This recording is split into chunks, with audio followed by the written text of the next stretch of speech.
As crianças podem ir para as salinhas e os que vão passar, os que estão tendo compartilhar seu batismo também, nos acompanhem, por favor.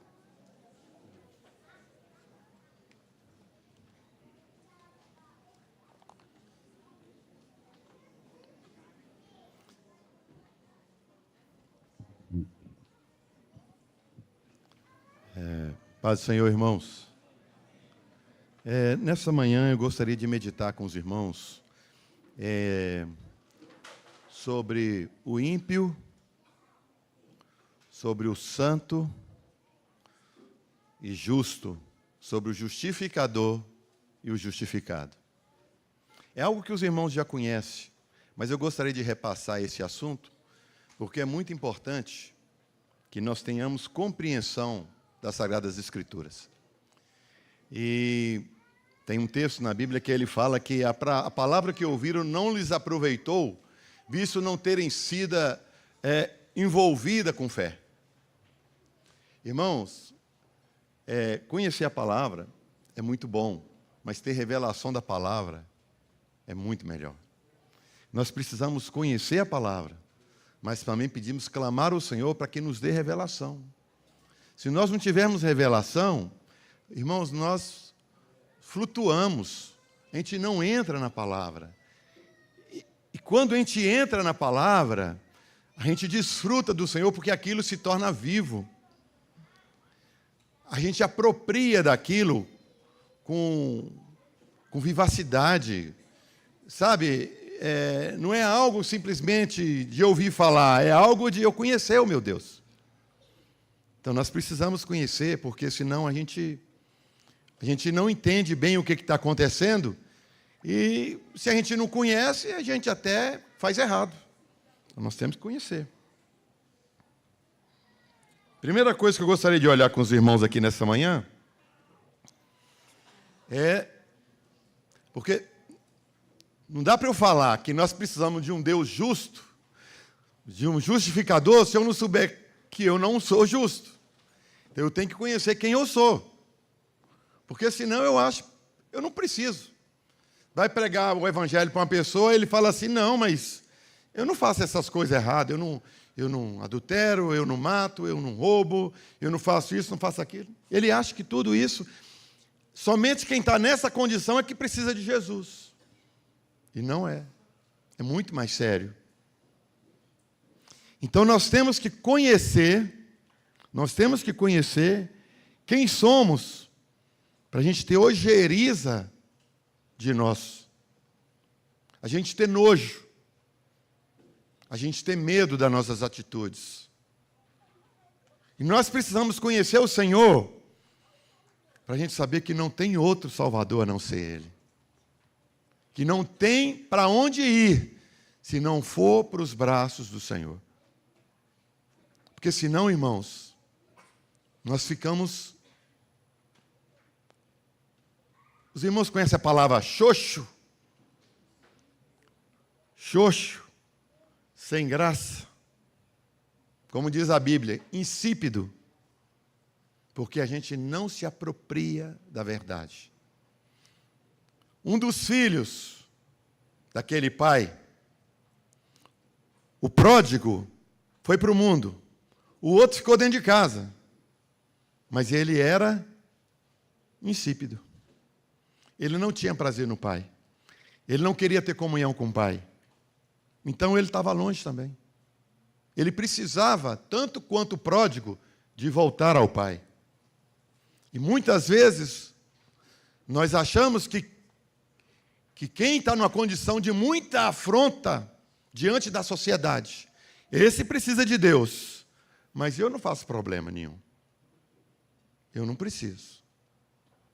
Não, irmãos, está errado.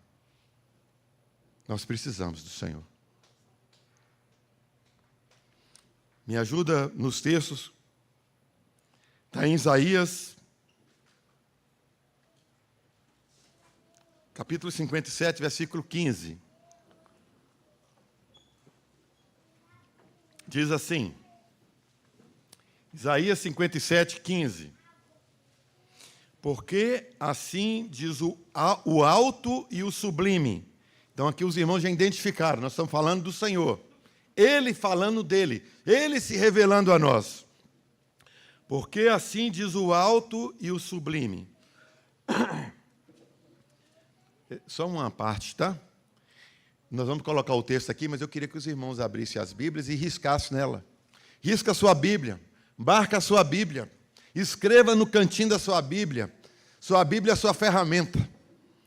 Tá bom? Porque assim diz o alto e o sublime, que habita na eternidade, e cujo nome é santo.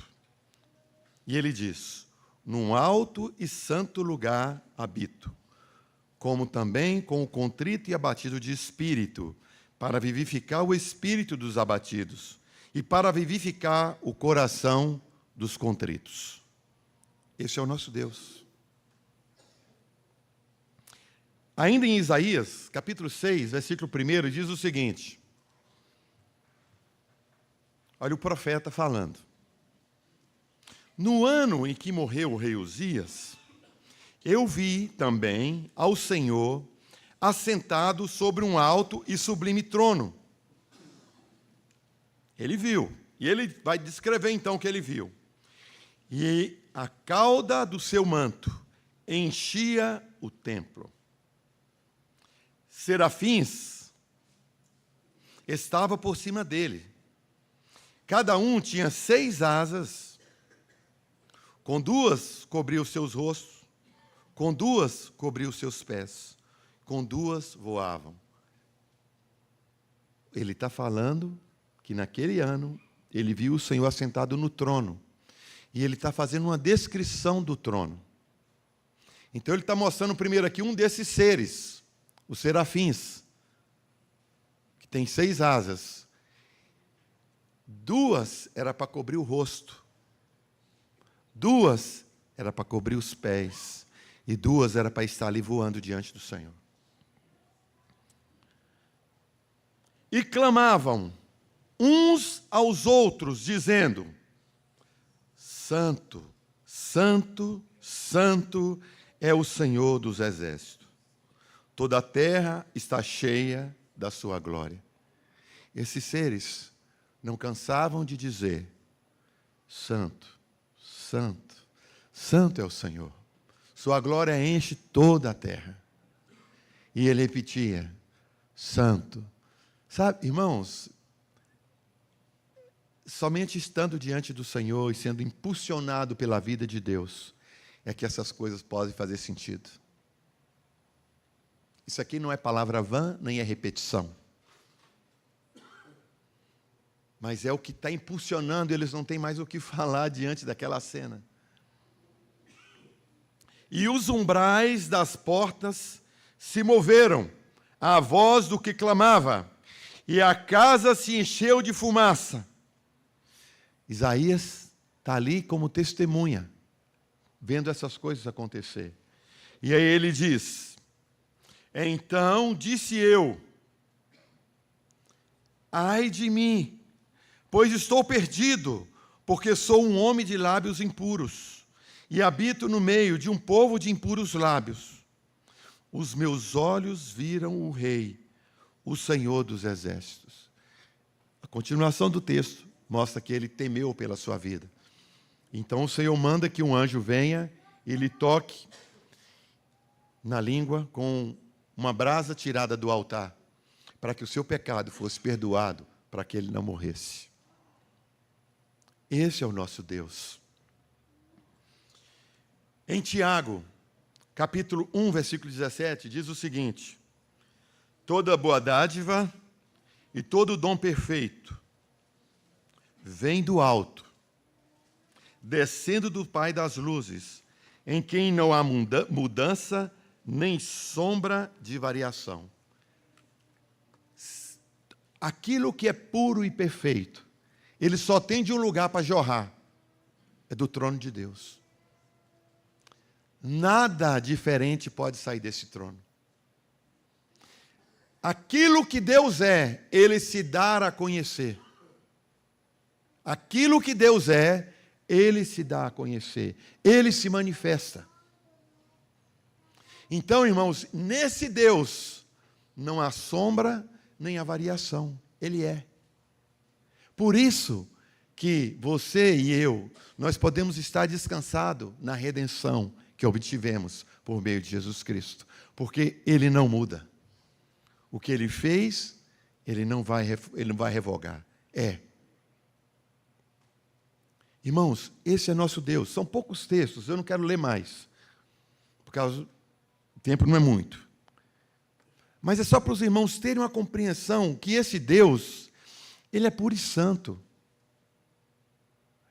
Para nós, é difícil de compreender um Deus puro e santo, senão pelo Espírito, porque em nossa carne nós não conseguimos compreender a pureza e a santidade de Deus. A gente não consegue. Tudo que a gente vê nessa terra é contaminado e puro. Essa água, aparentemente, eu sei que não, mas aparentemente ela é pura. É ou não é? Mas pura até que ponto? Ela está cheia de coisa aqui dentro. Passou por um filtro, passou por um tanto de coisa. Para nosso consumo aqui, está boa, ela está pura. Mas ela não é pura. Se jogar um produtozinho químico aqui, balançar, ele vai decantar o pó de poeira que o filtro não reteve. Se depois a gente for fazer mais exames com os microscópicos que temos, vamos ver um tanto de porcaria dentro dessa água. Então, a coisa mais pura que nós temos nessa terra não é puro. Não é puro. Mas Deus é puro. Nós não temos padrão nesse mundo, nós não temos padrão de pureza. O padrão de pureza que nós temos é impuro. Ele não reflete a pureza que é. Então, para nós é difícil compreendermos que Deus é puro e santo. E que Ele demanda de quem vai se relacionar com Ele esse mesmo caráter, essa mesma pureza. Aí você entende que nós não somos puros? Ou alguém aqui ousa achar que é diferente? Agora, com respeito ao homem, eu vou ler um texto, os irmãos me acompanham, Salmo 14. O Salmo 14,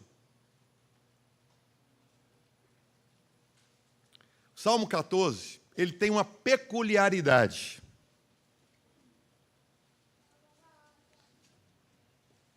Eu sei que alguns irmãos sabem, mas eu vou, O que acontece, irmãos, quando você vê duas coisas na Bíblia? Lembra do José? Olha, o sonho é um só. Mas ele vem duplicado para falar da urgência. Ele vem duplicado para mostrar a gravidade. Lembra disso? Quero que os irmãos participem comigo, pelo menos balançando a cabeça. Quando você vê Jesus falando, Marta, Marta, está chamando a atenção. Está buscando a atenção para algo que ele quer advertir. Não é assim? É ou não é? Isso, gostei. Salmo 14. Você sabia que ele é irmão gêmeo? Você sabia? Salmo 14 é irmão gêmeo? Você sabia que ele não é só na Bíblia? Você sabia que tem um outro salmo na Bíblia que repete integralmente o Salmo 14? Eu vou ler o Salmo 14. Os irmãos vão fazer o seguinte, vão ler o Salmo 53. Tá bom?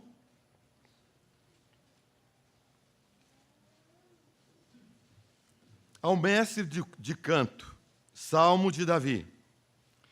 Diz o insensato no seu coração, não há Deus. O insensato diz, não há Deus. Corrompem-se, praticam abominação, já não há quem faça o bem. Do céu, olha o Senhor para os filhos dos homens, para ver se há quem entenda, se há quem busque a Deus. Todos se extraviaram e juntamente se corromperam. Não há quem faça o bem, não há nenhum sequer. Os irmãos leram o Salmo 53? Nós lemos junto? Esse salmo nos adverte que não há quem busque a Deus. Não há nenhum sequer. Todos se extraviaram. Irmãos, isso é a condição da raça humana. Todos se voltaram contra Deus. Ele não encontrou um. Não encontrou um. Todos nascidos de homem e mulher foram corrompidos na queda e tornaram-se inimigos de Deus.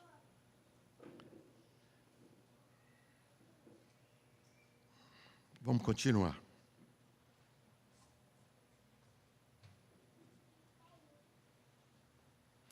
Romanos 3,10. Eu vou ler alguns versículos, mas os irmãos depois podem ler em casa até o 26, por aí. Vai mostrar as mesmas coisas. Como está escrito? Escrito aonde? Onde nós lemos. Não há justo, nem sequer, nenhum sequer. Não há quem entenda, não há quem busque a Deus. Todos se extraviaram e a uma se fizeram o quê?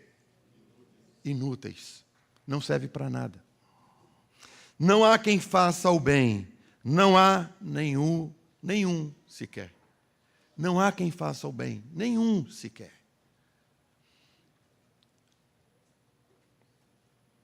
Aí a gente pode pensar assim, ué, mas e aquelas bondades que eu faço de vez em quando? De pagar um pastel para alguém? Ô irmão, a bondade sua é interesseira. Nós somos seres interesseiros. Nós fazemos esperando receber. O único que se dá, sem pedir nada em troca, de graça, é Deus. Por isso que Jesus disse, bom é Deus. Bom é Deus. Eu não quis expor vocês como sendo interesseiro, porque eu também sou assim. E isso não é justificativa, não. Isso é verdade sobre a raça humana. Vamos agora para ler em Ezequiel, capítulo 2, um veredito do Senhor sobre quem é cada um de nós. Se é que você ainda não entendeu, se eu não entendi, que nós somos inúteis, como a palavra de Deus diz, vão ver alguma coisa aqui que está escrito em Ezequiel 2,4. Diz assim: atentai que povo a quem eu o estou enviando, Deus falando por profeta, é rebelde. O povo para quem eu estou te enviando é um povo rebelde. Aí você pode pensar assim, mas isso é o povo de Deus?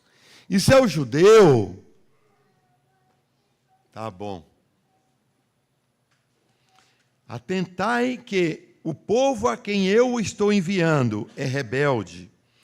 Aí ele começa os adjetivos. Obstinado. Irmão, o que é uma pessoa obstinada? Hein? Você empurra ele, ele volta. Você empurra, ele volta. Sabe aquele João Teimoso que a gente brincava muito antigamente? Aquele boneco que tinha um peso no fundo? Ele é obstinado. Você empurra ele, ele volta. Você empurra, ele volta. É obstinado. Né, Louro? É um povo obstinado. Mas obstinado para quê? Pode ter certeza, não é para servir a Deus. E aí diz assim, teimoso. Povo teimoso. Irmão, a Bíblia está falando isso sobre nós, sobre eu e sobre você. Se você acha que você é mais do que isso, irmão, você tem que ir à luz da cruz. Diga-lhe, pois, assim diz Yahvé, o Senhor, o soberano Deus. O Senhor mandou dizer essas palavras. Em Isaías 46:12, diz assim: vós, de coração incrédulo e rebelde, coração incrédulo e rebelde. Esse é o nosso coração. Obstinado, teimoso, incrédulo, rebelde. Que estais distante da justiça, ouvi-me. O Senhor não veio a nós porque nós temos alguma coisa. Ele sabe quem somos nós. E eu vou dizer uma coisa para os irmãos. Você acha, nós, será que eu acho que Deus vai se surpreender com qualquer ato meu? Ô, irmão, engano. Deus não vai se surpreender com nenhum ato seu, nem de bondade, nem de maldade, porque Ele conhece todos nós. Você acha que o seu pecado, que muitas vezes nós afrontamos o Senhor, a santidade de Deus, e afrontamos e pedimos perdão, e afrontamos pedindo perdão, e afrontamos, daqui a pouco a gente fica com vergonha, eu não vou lá não, vou pedir perdão de novo não, estou com vergonha. Você acha que Deus não sabe que você vai cair de novo? Estou dizendo que a gente não tem... A gente tem que ter vergonha mesmo na cara. Mas é ter vergonha na cara e mudar de atitude. Não é ter vergonha na cara porque eu fiz tanto e agora eu tenho que voltar de novo e repetir as mesmas coisas. Não, é mudar de atitude. É mudar de atitude. Mas Deus te conhece. Ô, irmão. Se um dia o Senhor revelasse a cada um de nós quem somos, e se Ele não mostrasse o seu Filho cheio de graça e misericórdia, nós acabaríamos com a nossa vida. Porque você e eu, nós não temos coragem de saber quem somos. Nós não temos coragem de saber quem somos. A lama, a podridão que está aqui dentro, nós não sabemos, nós não temos coragem. Nós não temos coragem de abrir a nossa vida, tudo que somos, para ninguém. Que é podre, fede. Somente o Senhor, pela graça e pela misericórdia, sabendo de tudo isso, ainda nos ama, ainda nos salva, ainda nos chama para estar junto com Ele, para ser filhos. Somente Ele, irmãos.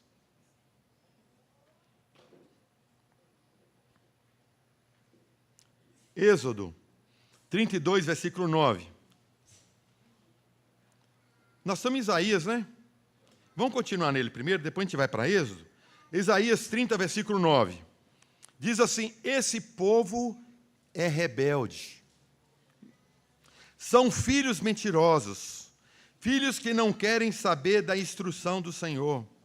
Eles dizem aos videntes, não tenhais mais visões. Para! Não fala mais das coisas do Senhor. Para! E aos profetas, não nos revelem o que é certo. Falem-nos coisas agradáveis. Profetizem ilusões. Fala coisa que eu gosto. Fala coisa que me faz sentir alegre. Mas não fala. Não expõe o meu pecado. Não fala quem eu sou. Deixem esse caminho. Abandonem essa vereda e parem de confrontar-nos com o Santo de Israel. Nós não queremos ser confrontados com Deus, nós não queremos que o nosso pecado seja exposto, nós queremos ser iludidos. Fala um tanto de mentira para nós, mas fala algo para me motivar, eu tenho que sair daqui alegre. Eu não quero sair daqui sabendo que eu não valho nada, que eu sou inútil, que eu preciso de Deus. Enrola a minha cabeça. Nos últimos dias, os homens desejarão que mestres falem segundo aquilo que eles querem ouvir. Isso não é da agora, isso é desde sempre. Então vamos para Êxodo 32, versículo 9, diz o seguinte: o Senhor disse mais a Moisés: tenho observado este povo, eis que é um povo de dura cerviz, pescoço duro, pescoço que não obedecem, pescoço que não dobra. Esse povo é povo de dura cerviz, não gosta de obedecer ao Senhor. Teimoso. Eu sempre soube o quanto és obstinado, e que os tendões do teu pescoço são de ferro, e a tua testa de bronze. Irmãos, essa é a condição do homem, obstinado, mas contra o Senhor. Duro contra o Senhor. Então, irmão, uma pessoa dessa, ele não tem outro caminho. Porque, de um lado, nós temos um Deus puro e santo, e, contrapartida, nós temos um povo que é o oposto desse Deus. Não tem como haver salvação. Você sabe por quê? Só pode morar com Deus aquele que é sua família. E para ser sua família, nós temos que ser igual a Ele. Temos que ser igual a Ele, mesma natureza.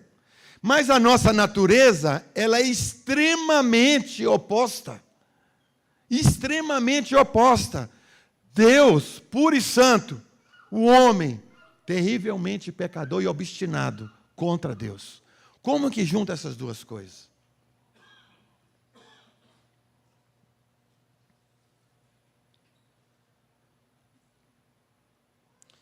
Eu gostaria que a gente lesse de novo em Isaías, que diz aqui em 64:5, assim: saís ao encontro daqueles que com alegria praticam a justiça.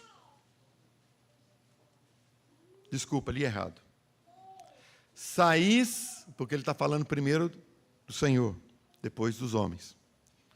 Saís ao encontro daquele que com alegria pratica a justiça. Lembra do texto que não há um justo, nenhum sequer? Tem um daquele. Tem um que é diferente. Não é dessa raça. Nenhum justo, não há nenhum justo, nenhum sequer. Mas tem um que vai se fazer como nós. Tem um que vai se fazer homem, tem um que vai se fazer parente próximo para nos resgatar. E essa primeira linha está falando desse homem.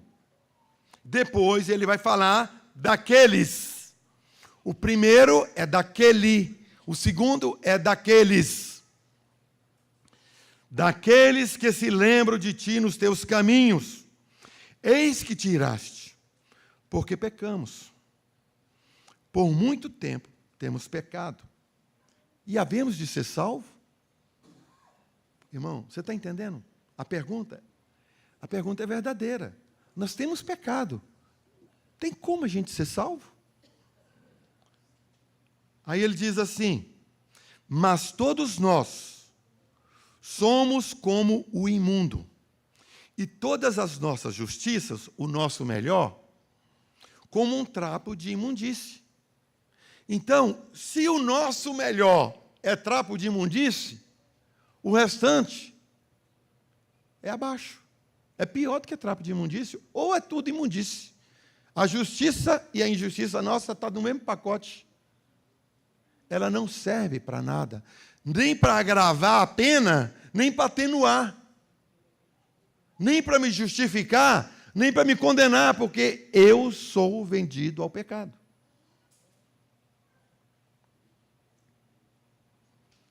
Como trapo de imundície, todos nós murchamos como a folha, e as nossas iniquidades como um vento nos arrebata. Já ninguém há que invoque o teu nome, que se desperte e te detenha. Por que escondes de nós o rosto e nos consomes por causa da nossa iniquidade? Mas agora, ó Senhor, Tu és o nosso Pai, nós somos o barro, e Tu o nosso oleiro, e todos nós, obras de Tuas mãos. O texto aqui já resolveu o problema, mas eu estou querendo mostrar que nós somos o problema. Porque a gente às vezes não acha que nós somos o problema. A gente acha que a gente é bonzinho. E em Isaías 59, versículo 1 diz assim: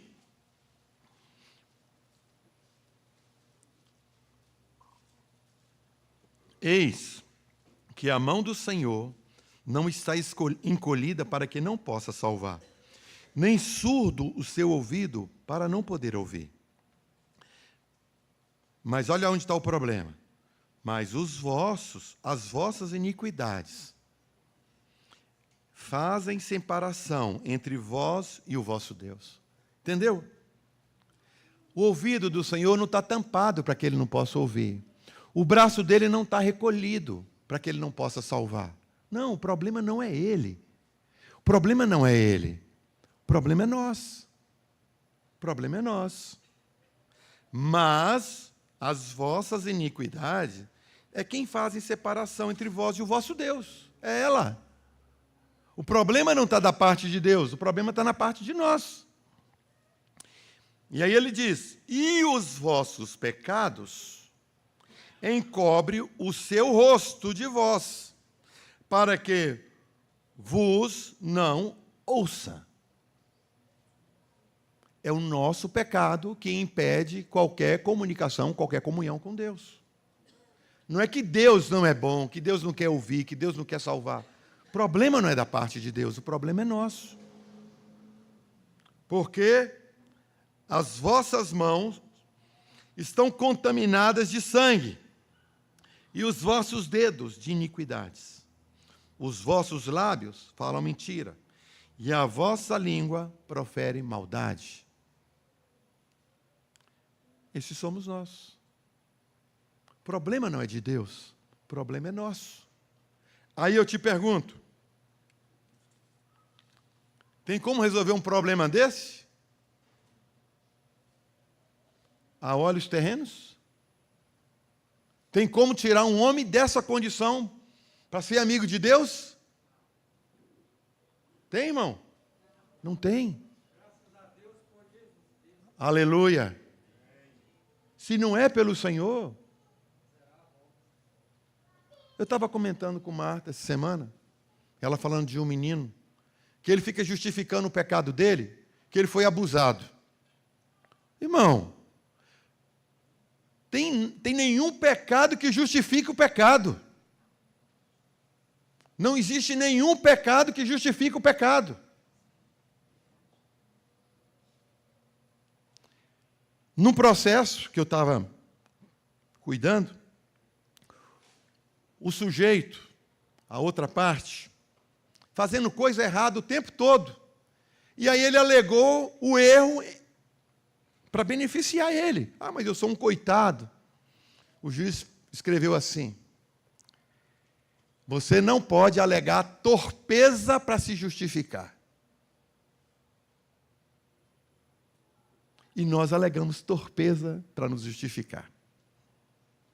Um juiz dessa terra não aceita. A gente quer que o santo aceite. Entendeu? Ah, mas você que não sabe de onde eu vim, aonde eu nasci, aonde eu morei. Você que não sabe o pai e a mãe que eu tinha, que eu tenho. Você que não sabe o chefe que eu tenho. Irmão, pior do que tudo isso é de onde você nasceu, de Adão e Eva, vendido ao pecado. Não tem desculpa. Qualquer desculpa que se colocar acima disso, não adianta mais nada, vai ruir. E não vai dar nenhum ar de salvação, não vai comover o coração de Deus. O que comove o coração de Deus é Jesus.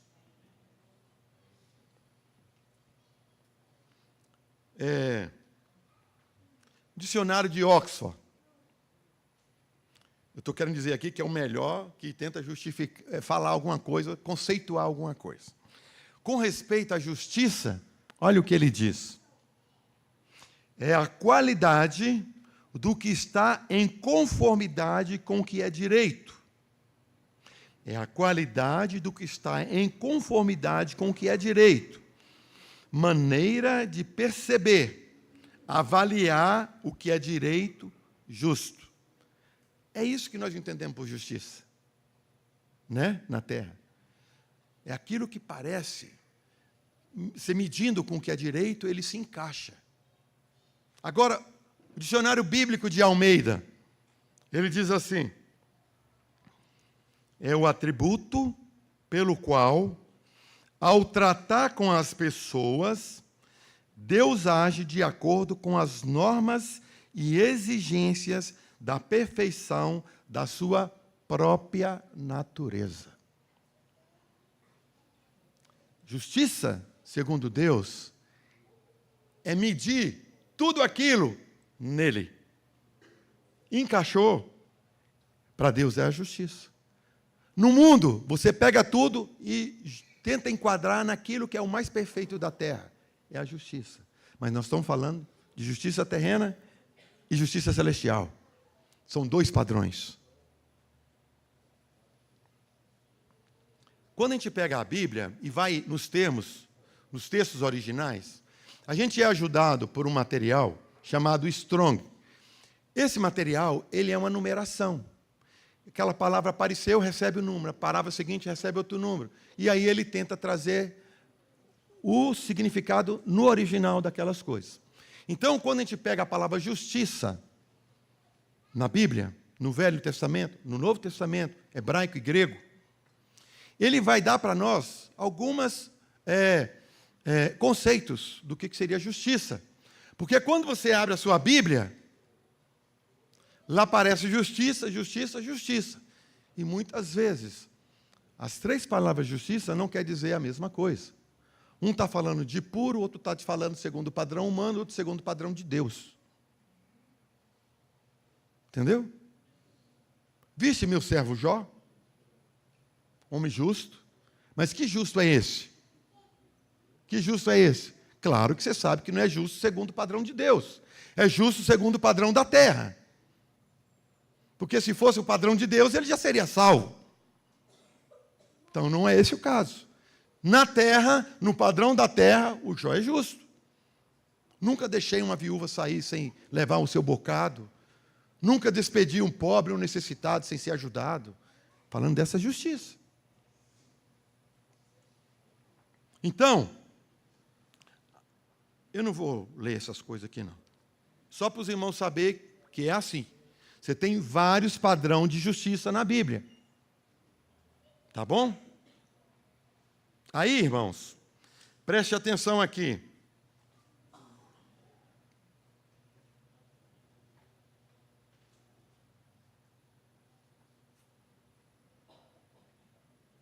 Eclesiastes 7:20. Olha de novo a palavra que não cansa de falar. Ela se repete, se repete, se repete. Todavia, não há um só justo na terra. Ninguém que pratique o bem e nunca fique sem pecar. Desculpa. Todavia, não há um só justo na terra. Ninguém que pratique o bem e nunca peque. Porque na terra a gente peca. Porque na terra a gente não busca o bem de Deus. Nós somos vendidos ao pecado.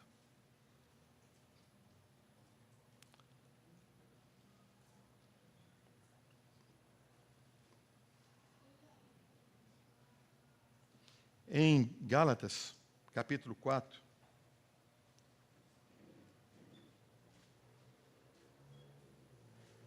versículo 4, diz assim: mas quando o tempo se completou, Deus enviou o seu Filho, Deus enviou o seu filho. Qual filho foi esse, irmão? Ele é o quê? Unigênito ou primogênito?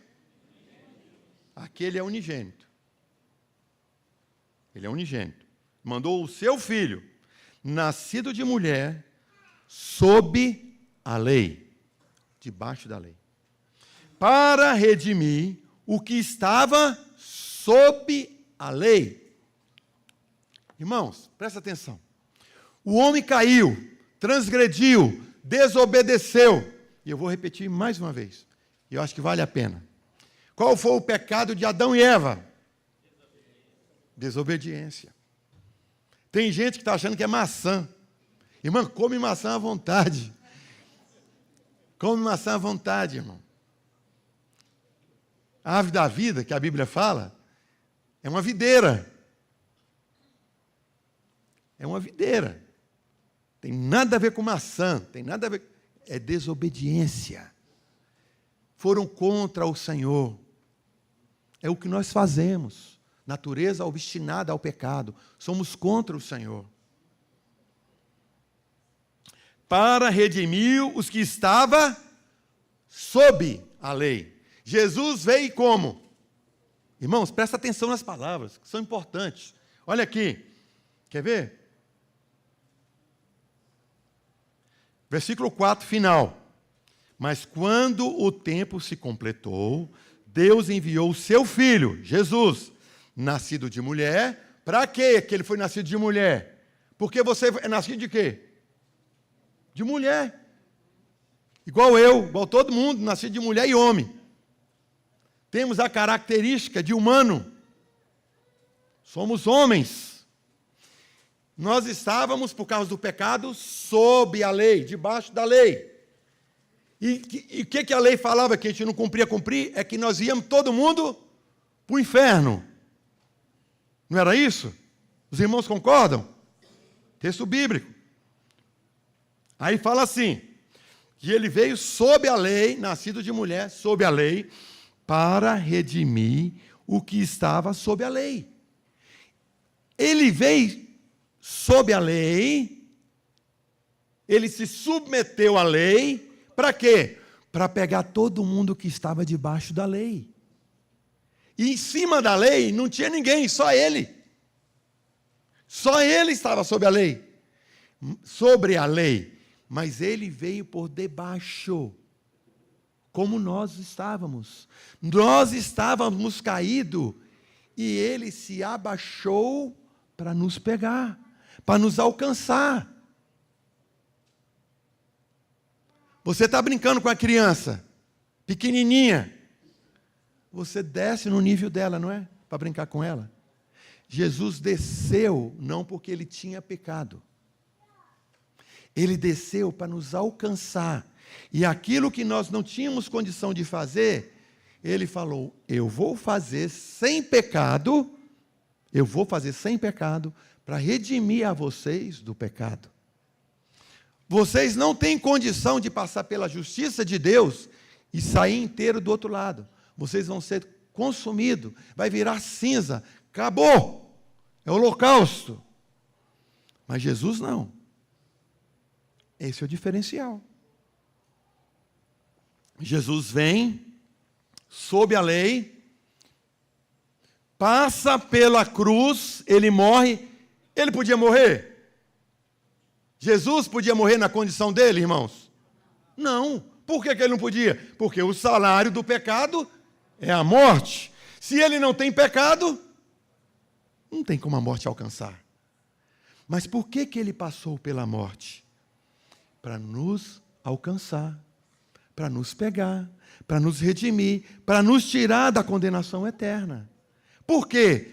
Ele vai passar pela morte, mas todos que vieram antes dele, se passasse pela morte, virava cinza, queimava e acabava. Ele não. Ele não. Ele veio, passou pela morte e ressuscitou. Entendeu? Não chore, João. Eis aí o Cordeiro. Entendeu? Como a morte não o pode deter, ele é o único diferente. Ele é aquele que se apresentou diante de Deus com as mãos furadas para falar, fui eu. Ele não vai tirar as mãos furadas. Nunca, por toda a eternidade, ele vai ter as mãos furadas para quando a gente encontrar com ele no céu, a gente vai falar, é meu Redentor. Foi por mim que ele morreu. Irmãos, isso é fantástico. Sabe, a história da redenção, ela é fantástica. E somente ele poderia ter feito isso. Olha aqui. Para redimir, comprar para ele. Para redimir, comprar para ele. Os que estavam sob a lei, a fim de que nós recebêssemos o quê? Adoção. O que Jesus fez com isso, irmão? Ele vai adotar cada um que olhar para ele e o aceitar como Salvador, ele vai adotar como irmão. Adoção como filhos. Deus nos recebe como filho, porque Jesus nos comprou. Porque Jesus pagou o preço.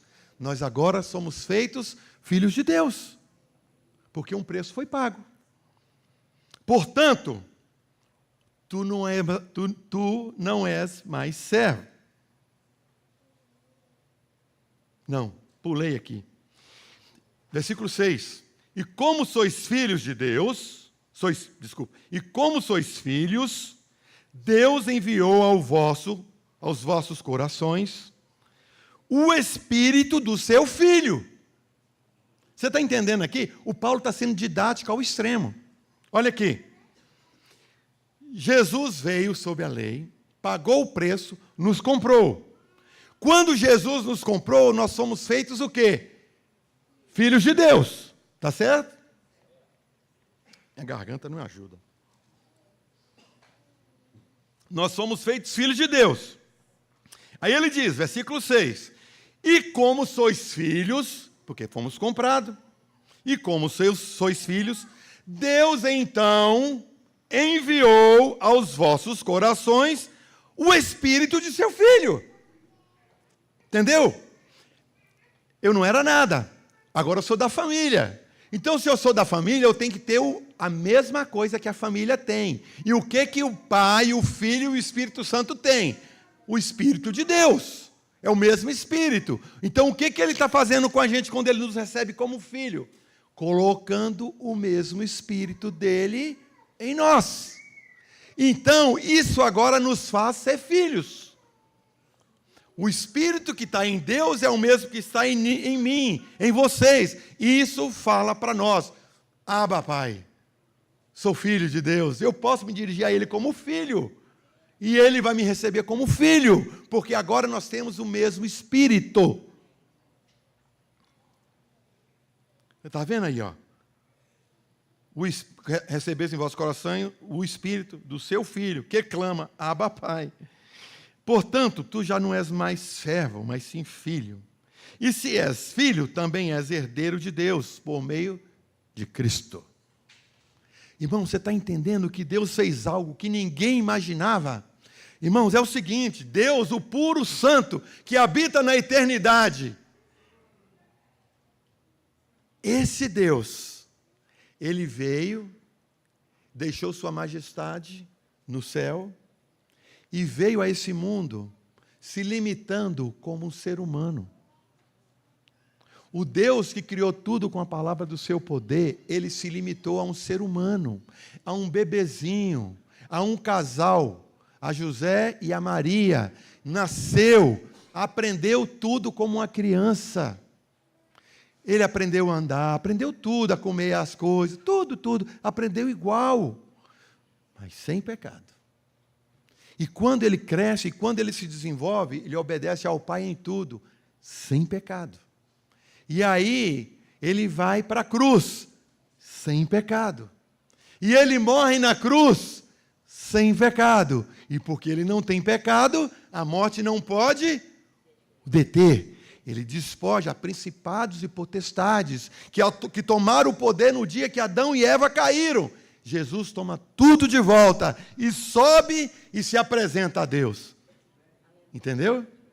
Não me toques, Maria, porque ainda não subi para o meu Deus e o vosso Deus. Ele subiu, ele se apresentou, e quando ele se apresenta, o céu todo está se regozijando, porque agora há um homem na glória. Antes não tinha nenhum, agora existe um. O justo que veio justificar os injustos. Por isso, irmão, nós somos justificados, graças a Deus, pela fé. E isso não vem da lei, nem de nada. Pela fé. É de graça, é por Cristo Jesus.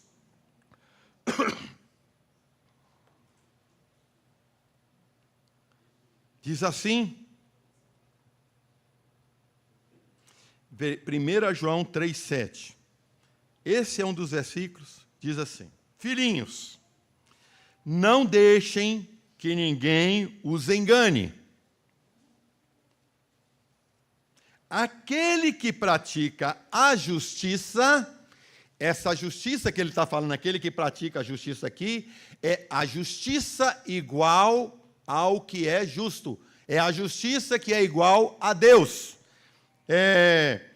Se eu não me engano, é tzadak. Essa aqui é a palavra que está aqui. Aquele que pratica a justiça do céu, é isso que ele está dizendo. É justo como ele, Deus, é justo. Ou seja, aquele que pratica a justiça igual a de Deus, ele é justo igual Deus é. É isso que ele está dizendo. Tem o mesmo espírito. Tem a mesma vida. Irmãos, você sabe por que isso é importante? É para que a gente saiba que o nosso caminhar aqui na terra, se ele for diferente do que Deus é pecado. Entendeu? Então eu não preciso ficar falando, muitas vezes até a gente tem que falar, mas não era para estar falando. Não é? Por roupa, por comida, por ostentação, por isso, por aquilo.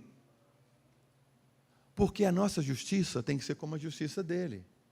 E se a nossa justiça não é no mesmo padrão, é pecado. Entendeu? Aí não precisa ser, eu matei, eu roubei, eu menti, eu fiz isso, aquilo, eu adulterei, para ser pecado. Não. Pecado é tudo aquilo que não é igual ao que Deus é. Isso é pecado. Eu praticar qualquer coisa em desconformidade com aquilo que Deus é pecado. Por quê? Porque eu tenho a natureza de Deus e estou querendo viver segundo uma outra natureza. Eu não vou ser encontrado em Deus. Porque os vossos pecados é que fazem separação entre vós e o vosso Deus. E aí a nossa oração não é respondida. Aí nós vamos ter um problema. E que nós não achamos que é problema, porque eu não sou pecador dessa forma. Eu sou justo. Entendeu? Lembra do fariseu? Ó Senhor, jejum, acho que é 3 vezes por semana, né, que ele fala lá, do dízimo, do coentro, da hortelã, de tudo aí, não sou como esse. Ô, irmão, ele não entendeu. Ele não entendeu. Ó Senhor, tem misericórdia de mim, que sou pecador. Eu sou uma afronta ao Senhor. Aí a Bíblia diz, desceu justificado. Desceu justificado. Entendeu? Irmão, presta atenção. Pecado não é só aquilo que as pessoas veem. O que está oculto também é pecado. Entendeu? E se é pecado, Deus ouve ou não ouve? Fala. Deus não ouve, irmão. Se é pecado, Deus não ouve. Por quê? Porque os nossos pecados impedem. Não é que o seu ouvido não esteja aberto, é que eu não quero que Deus me ouça. Lembra da oração do Pai Nosso? Perdoa como perdoamos. É assim.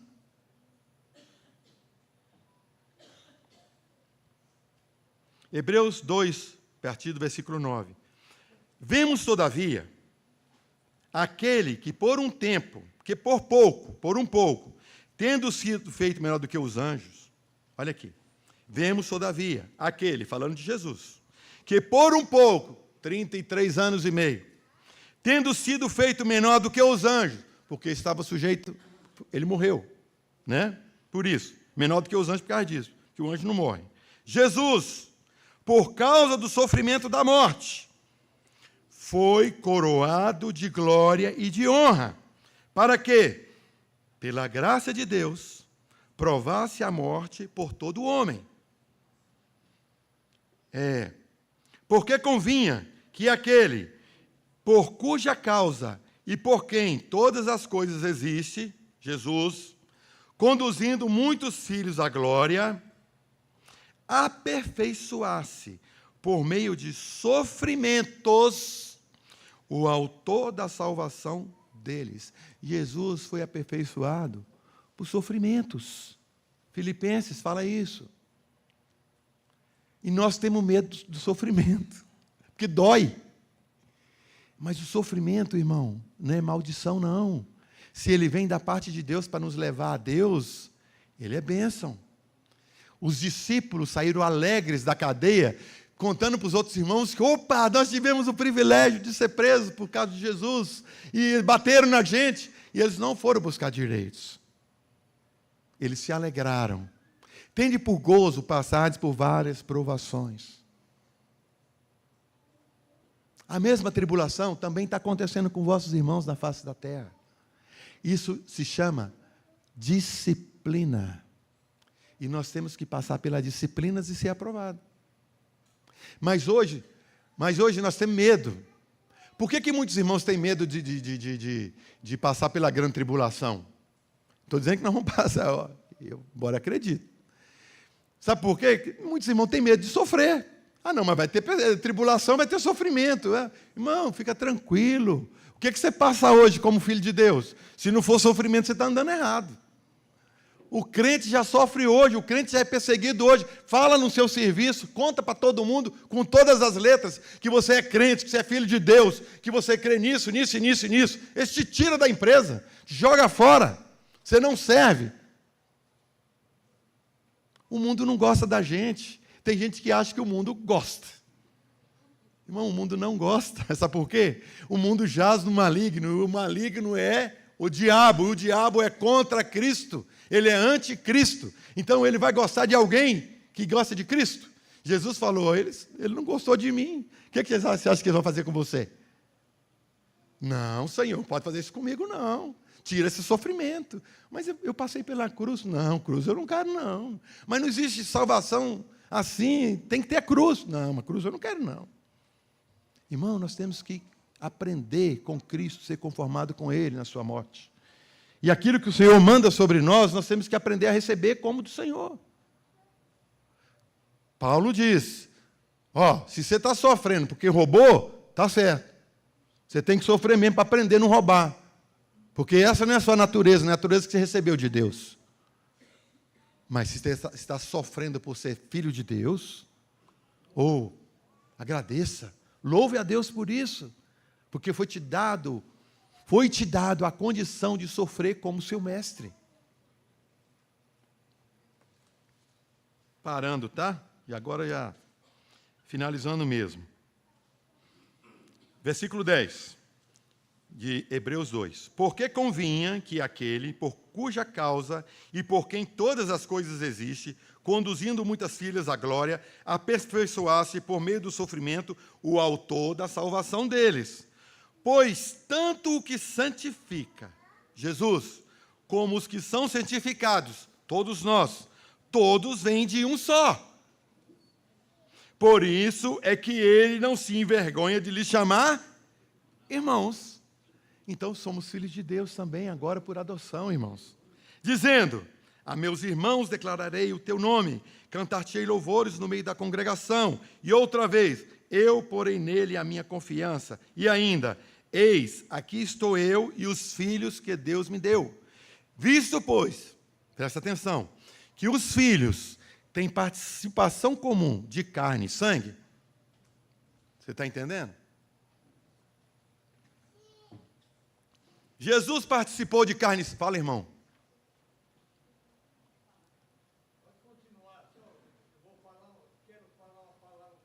Pode falar, irmão Milfred. Ah, tudo bem. Tá bem. Olha aqui. Visto, pois, que os filhos... E quem são os filhos que foi colocado aqui? Todos que têm a vida de Deus. Correto? Correto? Não é? Quem tem a vida de Deus não é filho de Deus? Visto, pois, que os filhos têm participação comum de carne e sangue. Jesus não veio em carne e sangue também? Destes também ele igualmente participou. Jesus participou de tudo isso. Para quê? Por sua morte, destruísse aquele que tem o poder da morte, a saber, o diabo. E livrasse todos os que, pelo pavor da morte, estavam sujeitos à escravidão por toda a vida. Nos livrou, irmão. Ele é o justo, ele é o justificador. Nós éramos os ímpios e tornamos os justos em Cristo, os justificados. Entendeu? Por isso tem aquela música que fala aí do Kleber Lucas, né? Ele fala assim: eu sou, aleluia. Como é que é? Eu sou, eu sou, aleluia, eu sou livre, eu fui perdoado, aleluia, eu sou livre. Entendeu, irmão? A salvação chegou a nós. A gente não tinha saída, não tinha escolha, ela chegou a nós. E aí, finalizando, irmão Milfred, se quiser vir, pode vir aqui. Eu vou só ler esse texto agora de Romanos 3, 21. Diz assim: mas agora, sem lei, se manifestou a justiça de Deus, testemunhada pela lei e pelos profetas. A justiça de Deus, mediante a fé em Jesus Cristo, para todos e sobre todos os que creem, porque não há distinção, pois todos pecaram e carecem da glória de Deus, sendo justificados gratuitamente por sua graça, mediante a redenção que há em Cristo Jesus, a quem Deus propôs no seu sangue como propiciação mediante a fé, para manifestar a sua justiça por Deus na sua tolerância, deixando impunes os pecados anteriormente cometidos, tendo em vista a manifestação da sua justiça no tempo presente. Presta atenção. Para ele mesmo ser justo e justificador daqueles que têm fé em Jesus. Amém? Irmão Milfred, pode falar, irmão.